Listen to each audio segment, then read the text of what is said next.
just want to share some numbers, and these are lifted straight from the So You At Sinai's website and their history. I wrote an article in 2020. I'm looking at some notes about this, and in the article, I talked about a shidduch matchmaking initiative and also a website which I didn't identify. And I'll say now that website was So You At Sinai. I'll put a link in the description for those who want to look at it. And I was analyzing it strictly based on the numbers. Now, at the time in 2020, they boasted of over 3,600 members who got engaged. So that sounds like a very large and impressive number of people. But if you look at the big picture, it's actually just the opposite, because the site launched in 2003. In the letter they sent out, it says that they launched in 2004. Maybe that's when they started to get, a lot of people joining the site. They sent out a press release at the end of 2005 in which they claimed that 160 members were engaged. So after about a year or two of activity, they had 120 engagements or engaged or married, with a total database at the time of 13,000 singles. So on the one hand, 160 engagements / marriages sounds very impressive. When you think of the total database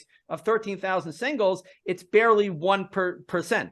In 2015, they claimed that 2,300 members were married, with a current database of 30,000 singles. So now we're fast forwarding 10 years. In that 10-year period, a total of 2,140 singles, by their own numbers, official numbers, found the match on the site, or 7% of the 30,000 people that we know use the service during that time. Now, we know during that period, many people canceled their accounts. Maybe they got married a different way. Maybe they got fed up. They got tired of it. They were tired of paying $15 a month. So people are always coming and going. So we know at a very bare minimum, 30,000 people used this site over the 10-year period, and 7% of them got married. So considering, first of all, the monthly fee that all these 30,000 plus people are paying on a monthly basis for 10 years, and many thousands more that probably tried it on and off during that time, if we even leave those people out, the average single would have had a 0.7% chance of getting married through that site in any given year, meaning he would have to be a member of the site for 140 years on average in order to get married, and he's paying a monthly fee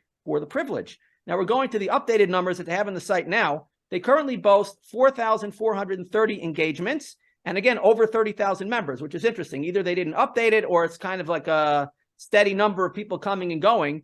30,000 members, 300 shadchanim, and since their inception in 2003 or 4, 4,430 engagements, which means in the last 3 years, since I wrote the article, they've had 840 additional engagements over that time, meaning less than 3% of the people on the site got married. 99% of the members every single year will not get married. Approximately 1% or less of their total members will get married every year. And they average less than one engagement per matchmaker per year, because they have 300 shadchanim on the site, and they only had 840 engagements in the last 3 years. So they're averaging less than one engagement per shadchan per year. That's pretty bad. Yet they have 30,000 members charging $15 a month times 12 months out of the year. I did the math. That's $5.4 million a year. They're getting $5.4 million a year in fees to average less than one engagement per shadchan per year, as per their official publicly available numbers. That does not sound like a recipe for success to me. And the shadchanim don't even get paid. They have a separate fund, a chesed fund they call it, to raise money for the shadchanim. They can't share any of that largesse with the matchmakers, but they're asking people to give them money, not for being successful because they're not, but just for, I guess, trying really hard or being nice or forwarding the resumes of people they don't even know.